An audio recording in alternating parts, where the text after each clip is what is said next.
ayat 5 sampai ayat yang ke-8. Yakobus pasal 1 ayat 5 sampai ayat yang ke-8. 5 sampai 8 kita baca bergantian. Tetapi apabila di antara kamu ada yang kekurangan hikmat, hendaklah ia memintanya kepada Allah yang memberikannya kepada semua orang dengan murah hati dan tidak membangkit-bangkit, maka hal itu akan diberikan kepadanya. Yang keras. Orang yang memintanya dan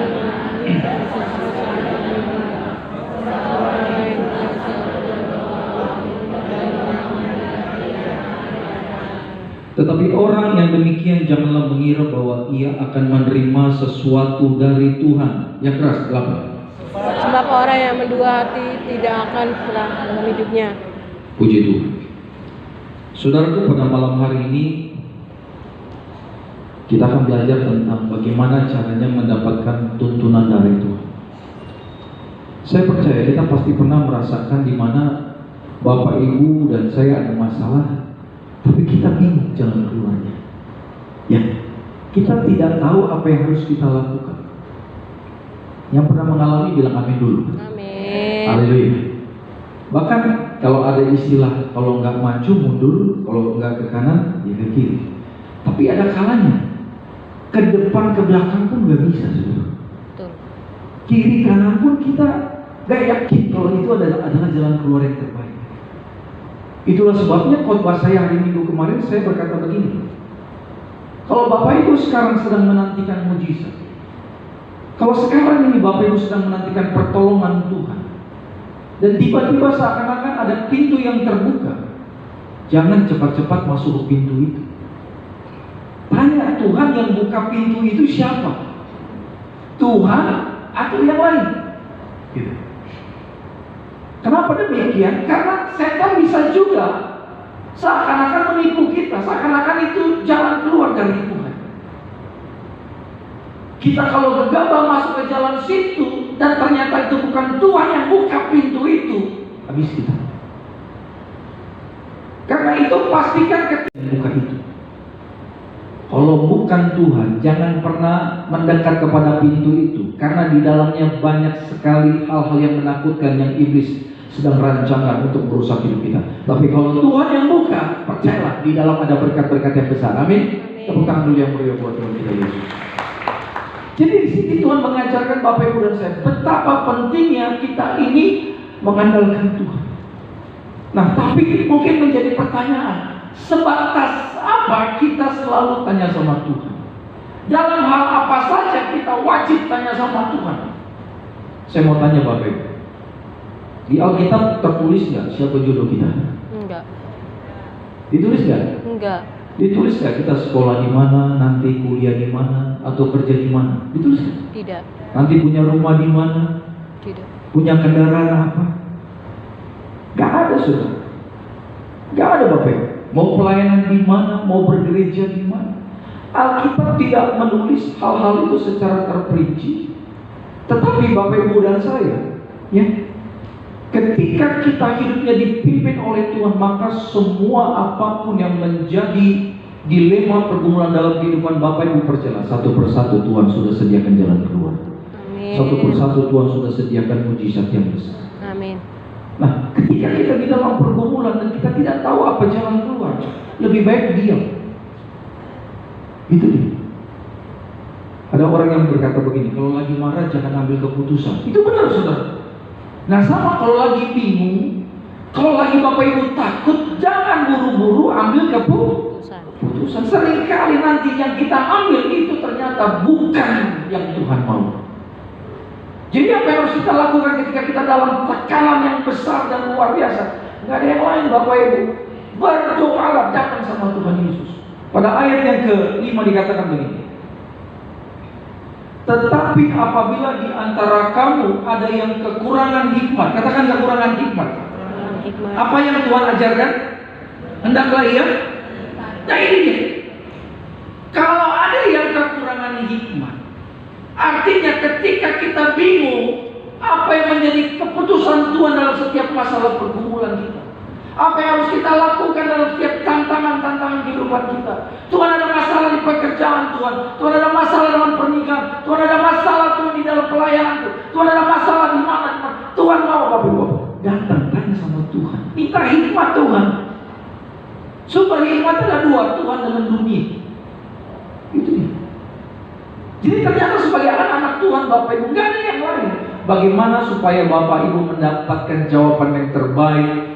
Datanglah kepada Tuhan.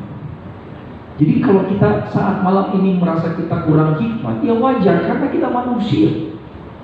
Yang selalu penuh hikmat itu hanya Tuhan. Katakan amin Bapak Ibu. Amin. Amin. Seringkali tokoh-tokoh Alkitab yang Tuhan pakai dahsyat luar biasa, bahkan dalam pelayanan mereka terjadi begitu banyak mujizat, tapi ada kalanya mereka dalam masalah dan mereka nggak tahu apa harus mereka lakukan. Karena mereka orang-orang yang pekakan suara Tuhan. Bukan hanya mereka bisa suara mereka didengar oleh Tuhan, tapi Tuhan bicara, mereka bisa dengar suara Tuhan. Tapi ada kalanya mereka pun tidak tahu apa yang harus mereka lakukan. Disinilah saudara, betapa pentingnya Bapak Ibu dan saya hidup mengandalkan Tuhan. Karena firman-Nya berkata, tetapi apabila di antara kamu ada yang kekurangan hikmat, hendaklah ia memintanya kepada Allah yang memberikannya kepada semua orang. Katakan semua orang. Amin. Dengan murah hati dan dengan tidak apa? Membangkit-bangkit, maka hal itu akan diberikan kepada. Jadi kenapa kita sering ambil keputusan yang salah dan ujung-ujungnya adalah penyesalan? Karena sebelum kita ambil keputusan, kita tidak minta hikmat Tuhan ini. Ini penting saudara. Contoh ketika ada dua tawaran pekerjaan, dua-duanya sangat luar biasa, ya, benefitnya luar biasa, gajinya luar biasa. Perusahaan dua-duanya sama-sama perusahaan ternama di Indonesia. Contoh saudara, jabatannya jabatan-jabatan yang baik, struktural, jabatan yang luar biasa, dambaan semua orang, dan di tempat itu Bapak Ibu ditawarkan, tinggal bilang iya pasti masuk. Semua benefit perusahaan dapat. Tapi ada dua tawaran. Nah kira-kira yang mana nih Tuhan? Nah ini dilema. Ketika di depan ada dua laki-laki luar biasa, Joni sama Joko. Kira-kira mana nih Tuhan? Benar gak? Benar. Seakan-akan dua-duanya Kristen. Bahkan seakan-akan Kristen yang benar-benar taat, beribadah, bergereja. Bahkan lebih spesifik lagi, dua-duanya sama-sama pelayanan. Oh ini dia. Oh makin berat nih. Nah mana nih yang mau? Yang dari Tuhan. Gak mudah saudara. Benar-benar Bapak Ibu harus sujud minta pimpinan Tuhan. Dan ketika kita minta pimpinan Tuhan, gak ada yang lain. Posisi Bapak Ibu harus di tengah-tengah. Hati kita jangan condong ke A, jangan condong ke B saudara. Cenderung kalau kita sudah condong kepada satu pihak, Tuhan mau ngomong apapun, kita berkata, enggak Tuhan, yang ini yang ku mau Tuhan. Jadi kita tanya sama Tuhan hanya untuk approval, ya, atas pilihan kita. Padahal kalau kita tanya sama Tuhan, kita harus siap apapun jawabannya dari Tuhan. Katakan amin. Amin. Kalau contoh Bapak Ibu ada dua pilihan, tanya sama Tuhan. Tiba-tiba kalau Tuhan bilang apa? Tidak satu pun dari dua pilihan itu untukmu anakku. Bapak Ibu siap gak jawaban Tuhan begitu? Siap. Kadang kan kita gak siap jawaban Tuhan, benar gak? Kadang kita gak siap. Tuhan ada dua tawaran klien Tuhan, dua-duanya sama-sama luar biasa. Dan aku lagi butuh pemasukan nih Tuhan. Yang mana nih Tuhan? Tiba-tiba Tuhan ngomong, jangan, dua-duanya menjebak engkau nanti di tengah jalan. Tapi karena kita merasa butuh dan kita merasa nih profitnya sama-sama besar, kita pura-pura nggak mau dengar tuh yang apa yang Tuhan sampaikan. Malah kita tengking suara Tuhan. Hanya engkau iblis, padahal Tuhan yang ngomong sudah. Pernah nggak Bapak Ibu tengking suara Tuhan? Pernah. Semakin kita tengking, semakin keras suaranya. Semakin Tuhan bilang begini, itu bukan setan anakku nih, your father, aku bapakku. Jangan ditengking, aku nggak kabur, aku makin keras ngomong sama engkau. Jadi kita merasa makin tertekan, makin stres, makin ketakutan. Sebenarnya yang bikin kita tertekan, stres bukan karena itu suara setan, tapi kita karena tidak Kita mau melakukan apa yang kita mau, sementara suara Tuhan bilang, bukan itu, bukan dua-duanya. Coba kalau kita bilang, oke Tuhan, kalau bukan dua-duanya, yang mana Tuhan? Nah itu yang Tuhan mau. Dan saya tahu, sikap hati seperti ini sangat tidak mudah. Kita akan jatuh bangun di dalam proses untuk punya kualitas seperti ini. Tapi saya percaya saudara, kehendak Tuhan adalah untuk kita mengalami berkat-berkat Tuhan. Katakan amin. Amin. Gak ada yang begitu simple, gak ada yang begitu aman. Saudara, tempat paling aman bertanya adalah ketika kita bertanya kepada pribadi yang kudus, Allah yang menciptakan Bapak Ibu dan saya. Tuhan tahu yang terbaik buat kita semua. Tuhan tahu apa yang kita perlukan. Kalau mata Bapak Ibu dan saya hanya bisa melihat dinding ini, di balik dinding ini kita tidak tahu apa yang terjadi di belakang sana. Kita tidak tahu apa yang terjadi minggu depan, bulan depan, tahun depan. Ya, nggak ada yang tahu, tapi Tuhan tahu. Nah karena kita ini terbatas Bapak Ibu, biarlah mulai hari ini kita benar-benar bergantung sama Tuhan. Tuhan ajar saya total surrender. Katakan total surrender. Total surrender. Bapak Ibu tahu nggak arti total surrender? Itu berserah full sama Tuhan. Coba Bapak Ibu renungkan, kira-kira ketika kita berserah penuh sama Tuhan, hidup kita gimana? Saya kasih waktu 2 jam, tolong renungkan. Coba Bapak Ibu jemaat BCP, yuk renungkan. Ketika kita jadi orang yang bergantung sepenuhnya sama Tuhan, percayalah kita jadi seperti anak kecil yang dikit-dikit tanya sama bapaknya.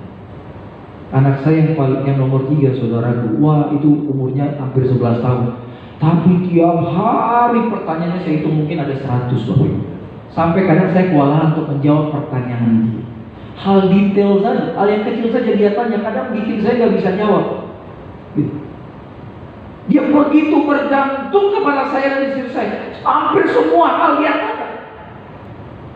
Mungkin kita kadang kalau lagi sibuk di rumah, sibuk di kerjaan, sibuk pelayanan, di telepon ditanya, mungkin kita merasa aduh terganggu. Tapi Tuhan tidak akan pernah terganggu. Anytime apapun Bapak Ibu bertanya kepada Tuhan, saya percaya Tuhan pasti sediakan waktu yang terbaik bagi kita. Amin. Amin. Kenapa? Karena Dia tidak mau Bapak Ibu jatuh di dalam pilihan yang salah. Kita ini anaknya sudah betul. Mungkin bapak mama kita di rumah memperlakukan kita cerewet banget nih anak, terlalu banyak bertanya, sehingga kita trauma. Kalau anak kecil digituin terus di rumah, lama-lama jadi anak pendiam. Betul. Pendiam dan ujung-ujungnya ngambil keputusan sendiri, nggak mau lagi tanya sama bapak mama. Sehingga bapak mamanya bingung. Kemarin anaknya kayaknya dikit-dikit nanya, sekarang kok dikit-dikit ambil keputusan sendiri. Kalau anak Bapak Ibu sudah dalam fase seperti itu, rangkul dia buru-buru, saudara. Betul. Daripada nanti tiba-tiba dia mengambil keputusan yang besar dan dia tidak ajak kita untuk berbicara. Kenapa? Kita udah terlalu sering menyakiti hati dia dengan menolaknya. Nah Tuhan mau kita seperti itu. Begitu banyak orang Kristen karena sering terluka sikap-sikap dari orang di sekitar, khususnya keluarga, bapak mama, ya, adik, kakak, suami, istri, sering mengalami penolakan. Ujung-ujungnya datang sama Tuhan berpikir, ya, bapakku di surga mungkin sama kayak bapakku di rumah. Banyak orang kepahitan sama bapaknya di rumah, dia pikir Tuhan, bapak di surga sama seperti bapaknya yang akan menyakiti hati dia. Berapa kali saya melayani orang yang kepahitan luar biasa, dan dia berpikir Tuhan sama seperti bapaknya di rumah.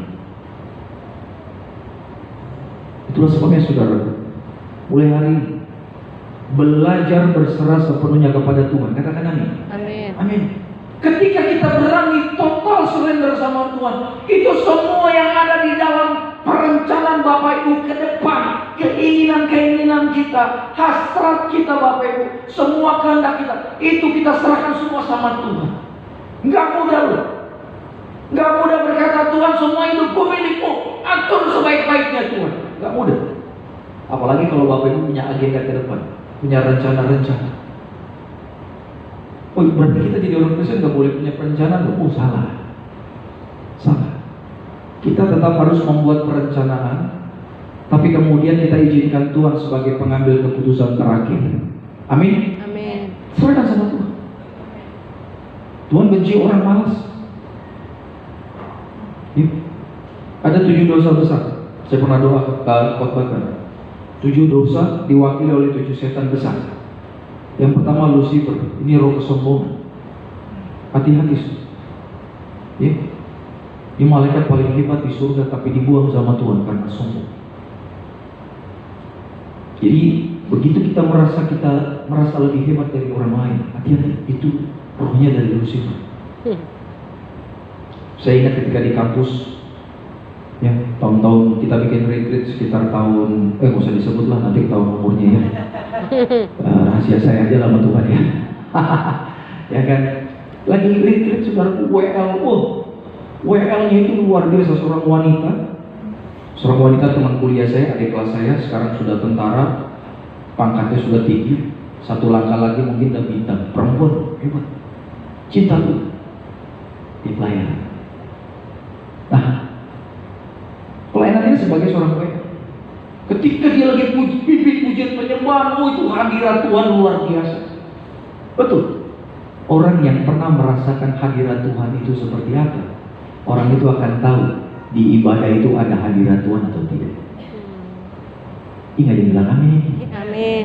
Orang kalau sudah terbiasa di hadirat Tuhan, ketika dia di rumah dia menyembah Tuhan di kamar dia, ketika dia di mobil dia menyembah Tuhan, ketika dia di angkot dia menyembah Tuhan, ketika dia di motor dia menyembah Tuhan, ketika dia sedang setrika di rumah dia menyembah Tuhan, dan dia sudah terbiasa dengan atmosfer hadirat Tuhan, maka dia tahu ketika masuk ke ruang ibadah nggak ada. Ini luar biasa. Itu dia akan ada kepekaan seperti itu. Saya doa mulai malam ini kita terbiasa di hadirat Tuhan. Katakan amin. Amin. Pengalaman pribadi kita, saudaraku, mulai. Nah, dia biasa mengundang hadirat Tuhan. Dan saya percaya orang yang bisa mengundang hadirat Tuhan atau membawa umat masuk dalam hadirat Tuhan, pasti di saat dia sedang sendirian, dia terbiasa intim dengan Tuhan. Gak mungkin ibadah itu luar biasa hadiratnya kalau dia di rumah gak pernah intim sama Tuhan. Gak mungkin. Gak mungkin. Tapi tiba-tiba teman saya yang luar biasa ini agak beda malam itu. Orang Medan bilang agak lain, berubah. Ya, pokoknya kayaknya kedagingan sekali cara dia memimpin di dalam pujian penyembah. Tahu tidak? Salah satu pendoa syafaat kakak rohani kami waktu itu yang matanya bisa dia punya karunia membedakan roh. Jadi ada orang bilang begini, indigo. Bapak pernah dengar kata indigo nggak? Pernah ya? Indigo itu apa? Bisa lihat roh jahat. Nah, indigo ini dari Tuhan nggak? Iya. Ada yang berani jawab? Iya. Tenang, salah menjawab di gereja tetap ke surga. Tidak mengubah keselamatan. Saya mau nanya, indigo itu dari Tuhan nggak? Tolong Iya. jawab. Iya. Kalau nggak dijawab saya nggak lanjut khotbah. Gimana Bapak Ibu, indigo dari Tuhan nggak? Iya. Bukan. Kalau bukan dari Tuhan, dari siapa? Dari roh jahat. Bedanya apa indigo itu? Kan di TV-TV banyak ya. Iya. Kayaknya di podcast lah, di TV diundang orang-orang yang punya kemampuan indigo itu. Katanya sukses. Nah, ini beda dengan karunia yang Tuhan perlengkapi kepada gereja. Karunia kalau di Alkitab itu ada karunia kesembuhan, karunia mujizat, karunia bahasa roh, karunia menafsirkan bahasa roh, benar nggak? Ya kan? Kemudian karunia apa? Karunia membedakan roh. Orang kalau punya karunia membedakan roh, ini kalau masuk dalam pelayanannya pasti mantap. Contoh nih, kalau saya jadi pendeta, luar biasa. Kalau saya pelayanan, saya mendoakan orang.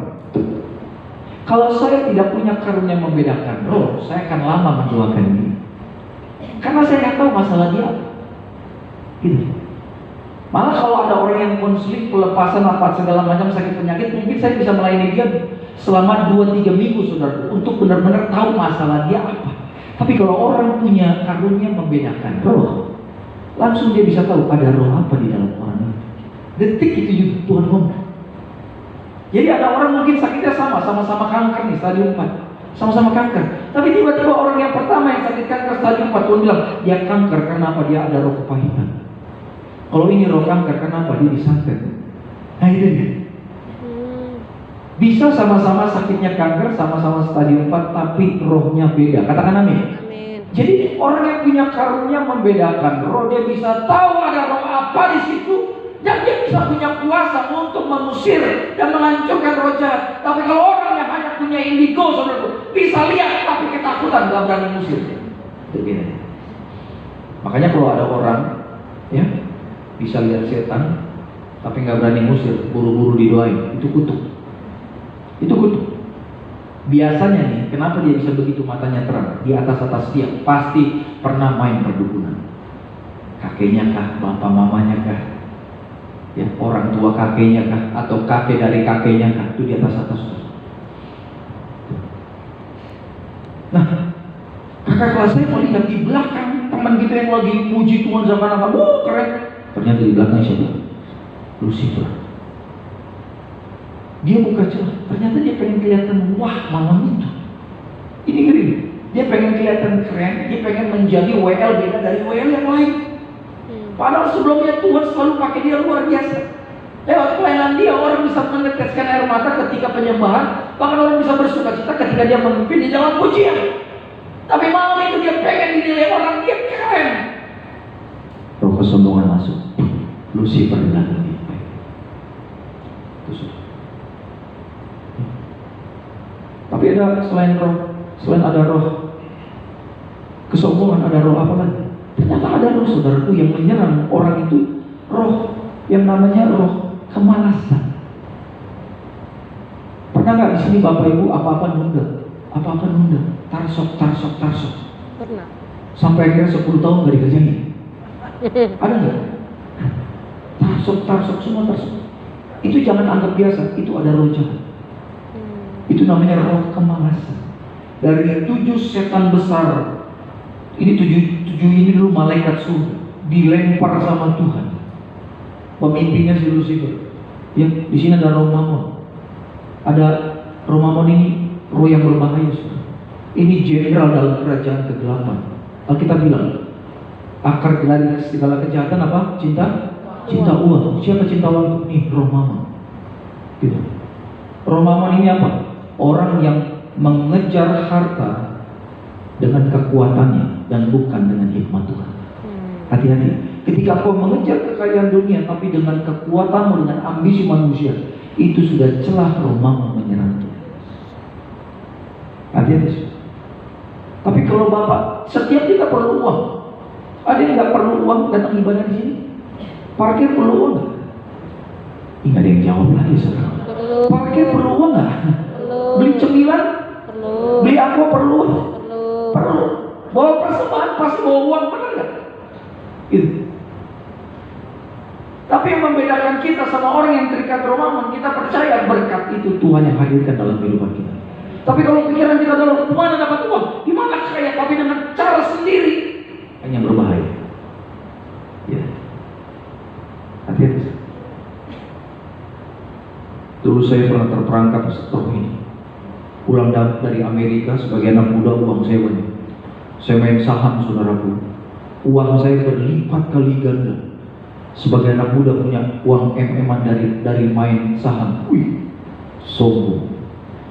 Udah pelayanan, udah. Tapi masih bisa dikalahkan kalau itu. Tiba-tiba apa yang saya banggakan berapa hari kemudian, nol. Nangis kan, hancur saya. Tuhan bilang akibat kesombongan, akibat bukan celah, roh Mamon masuk. Jadi di sini kita harus peka sama Tuhan. Katakan amin. Kalau enggak habis dua, habis. Saya ngomongnya dari pengalaman pribadi saya bersama Tuhan. Bayangkan kerja keras saya bertahun-tahun di luar negeri. Saya banggakan main saham berlipat kali ganda. Lihat tuh nol panjang, kayaknya seneng. Coba kalau Bapak Ibu cek ATM-mu Bapak Ibu, ya kan tiba-tiba nolnya panjang, Bapak Ibu, bukan nol di depan ya, nolnya di belakang. Kayaknya seneng banget. Saat itu saya senang, tapi jadi sombong. Tapi ternyata kehebatan kita nggak ada seujung bukunya Tuhan. Amin. Jadi mulai malam ini, ayo Bapak Ibu, apa yang mau menjadi maunya Tuhan, lakukan itu. Hati-hati terhadap yang jahat. Bagaimana supaya kita tidak masuk dalam perangkap kuasa kegelapan? Gak ada yang lain. Tanya sama Tuhan, minta hikmat dari Tuhan. Hikmat dari Tuhan ini mahal. Orang kalau dalam masalah hukum pasti cari pengacara yang hebat. Kalau dia kaya, bayar pengacara yang pasti bisa bayar miliaran, saudara. Saya punya, ada satu jemaat yang sedang kami doakan. Percaya nggak bayar pengacara? Satu pengacara 1 M, pengacara yang lain 500 juta. Kelar nggak masalahnya? Kagak. Masuk penjara nggak? Masuk. Tapi bayar pengacaranya mahal luar biasa. Kok bisa jadi? Tapi Yesus kita lawyer di atas segala lawyer. Dia penasihat yang ajaib. Katakan amin. Apapun masalah kita sakit, mungkin ya Bapak Ibu dalam masalah karena kemarin-kemarin kau bikin salah di hadapan Tuhan. Kalau datang sama Tuhan diketawain nggak? Enggak. Kalau datang sama Tuhan dengan hati yang hancur, ditolong nggak sama Tuhan? Tolong. Pasti. Tuhan tuh bukan seperti manusia ya kan, kalau ada orang kita kasih tahu tapi kemudian dia ngeyel, kemudian dia lakukan apa yang dia mau dan dia jatuh dalam masalah, ternyata masalahnya besar, kita bilang apa? Iya. Karena udah gua bilang. Kita paling kesal dengan kata-kata itu, benar nggak? Benar. Betul. Kan udah gua bilang, bro. Kan apalagi suami istri, kan udah saya bilang, Pak. Karena saya bilang, Mah, hati-hati sama orang itu. Udahlah konseling keluarga sering kali Bapak Ibu suami istri ribut gara-gara masalah. Udah saya bilang Pak sama suami saya, udah saya bilang Pak sama istri saya, jangan bergaul sama yang itu. Dia nggak percaya, dia bilang saya terlalu jahat.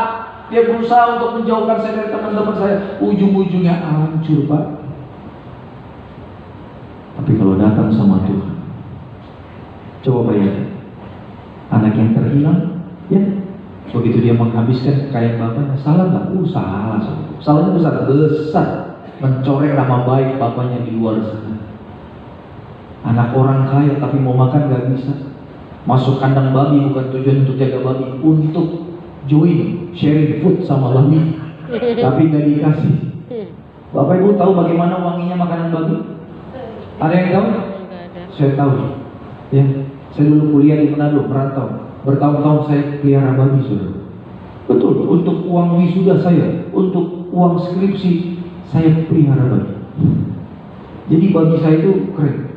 Saya masih 12 pengkolan dia udah tahu saya jalan. Di kanan udah, dia tahu bosnya mau datang bawa makanan, saudara. Hebat nih. Padahal masih 12 tikungan begini dia udah tahu saya mau datang babi. Tapi Alkitab berkata, ketika dia dalam keadaan titik nol bahkan minus, ketika dia datang berusaha untuk ke rumah bapaknya, Alkitab berkata bapaknya ternyata berdiri di depan pintu rumah setiap hari. Dan ketika anaknya datang, dia justru lari datang menjumpai anak itu.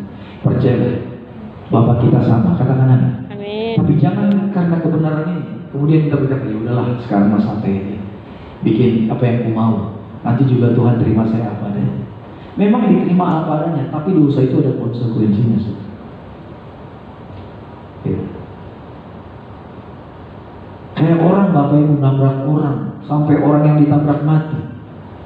Dia minta maaf, dimaafin. Tapi konsekuensi hukumnya tetap dia jalani enggak? Tetap Bapak Ibu.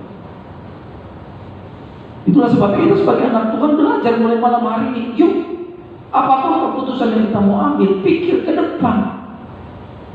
Bisa terjadi apa? Minta hikmat sama Tuhan. Jangan sampai justru kita nanti terperangkap karena keputusan-keputusan kita yang salah. Di dalam Mazmur 119, coba tolong dibuka. Ayat terakhir. Saya janji terakhir Bapak. Mazmur 119 ayat 105. Saya akan bacakan ya. Mazmur 119 ayat 105 dikatakan, firman-Mu itu pelita bagi kakiku dan apa? Terang bagi jalanku. Pemazmur berkata, firman Tuhan itu pelita bagi kakiku. Katakan pelita. Amin. Amin. Pelita bagi kaki dan terang bagi jalanku. Jadi firman itu akan menerangi setiap langkah Bapak Ibu di atas muka bumi ini yang penuh dengan kegelapan. Orang di bumi kalau tidak ada terang Tuhan pasti hidupnya di dalam kegelapan. Jadi bagaimana supaya Bapak Ibu tidak tidak jatuh di dalam lubang dalam perjalanan hidup kita, tidak salah melangkah, tidak tersesat, saudaraku, tidak ada yang lain. Minta firman Tuhan untuk terangi langkah kita. Jadi firman itu penerang langkah. Lah bagaimana Bapak Ibu bisa dapat terang Tuhan kalau firman Tuhan Alkitab jarang kita punya? Saya doa mulai malam ini Bapak Ibu cinta dengan firman. Amin. Katakan amin. Amin. Saya diberkati lewat satu kesaksian seorang hamba Tuhan. Dia bilang ini, saya kalau pagi tidak akan turun dari tempat tidur sebelum saya baca firman Tuhan. Sebelum saya ketemu dengan Tuhan di dalam doa, di dalam pujian penyembahan, saya tidak akan turun dari tempat tidur. Saya tidak berani turun dari tempat tidur saya sebelum saya ketemu dengan Tuhan Yesus. Nah, itu satu pemahaman yang luar biasa. Dan dia bilang, saya sudah komitmen melakukan ini puluhan tahun. Contohnya hal itu. Jangan kita terlalu pede, nanti Tuhan juga jaga, saya hebat, saya sehat kok. Banyak orang yang sehat, merasa sehat, olahraga tiap hari, makan dijaga, pas mandi, boom. Dulu kerjaan saya merawat pasien, banyak orang begitu, pas mandi, boom. Pas lagi bawa mobil, paling penting lagi bawa mobil, boom. Pas lagi di pekerjaan, kita nggak ada yang tahu, tapi setiap kita pasti pulang. Benar. Karena itu pastikan Bapak Ibu, hidup kita selalu berkenan di hadapan Tuhan. Jangan sampai nanti waktunya kita udah pulang, ternyata ada hal-hal tertentu yang belum beres antara kita sama Tuhan. Kira-kira tolong jawab jujur, jawab dalam hati, masih ada nggak hal yang belum beres antara Bapak Ibu sama Tuhan? Gak usah jawab di sini ya. Jawab dalam hati aja sama Tuhan. Kalau ada, buru-buru bereskan. Sekarang kita nggak tahu keluar dari pintu ini apa yang terjadi. Bukannya nakutin, saudara, tapi itulah kehidupan. Amin Bapak Ibu. Amin. Betul. Kita harus hidupnya Bapak Ibu benar-benar siap dikoreksi sama Tuhan. Kalau saya tiap hari datang sama Tuhan, kalau saya merasa ada yang gak enak di sini, saya langsung doa, Tuhan, aku udah salah ya. Kalau aku udah salah, tolong kasih tahu salahku apa Tuhan. Di sini. Jadi bagaimana Bapak Ibu saya berusaha menjaga perasaan Tuhan? Betul. Sama seperti kalau saya lagi menjaga perasaan istri saya, kalau dia sedang melamun, saya tanya, "Mah, kenapa, ada masalah nggak?" Saya salah ya? Dia salah ya? Oh enggak. Oh semakin dia bilang enggak, semakin bingung saya. Oh ini pasti ada salah nih. Salahnya apa? Tolong kasih tahu. Tapi ternyata dia lagi mikirin hal yang lain. Nah sama Tuhan begitu. Kalau Bapak Ibu merasa di sini kering, merasa jauh dari Tuhan, jangan anggap sepele, buru-buru datang Tuhan. Kalau aku ada salah, kasih tahu, aku minta ampun Tuhan. Aku mau perbaiki hidupku Tuhan. Tuh, nanti kalau Bapak Ibu punya sikap hati seperti itu, saya percaya hikmat Tuhan akan kaya dalam kehidupan kita. Amin. Amin. Setiap langkahmu akan diterangi oleh firman. Jadi orang yang hidupnya penuh dengan hikmat, penuh dengan tuntunan Tuhan, orang ini selalu apa? Baca firman Tuhan, merenungkan, dan melakukan. Tiga ini. Baca firman, katakan baca firman. Baca firman. Kedua, renungkan, katakan renungkan. Renungkan. Jadi jangan begitu saja baca, kemudian tutup Alkitab. Renungkan, sama seperti orang makan permen karet. Ada nggak orang makan permen karet 2 kali kunyah dibuang?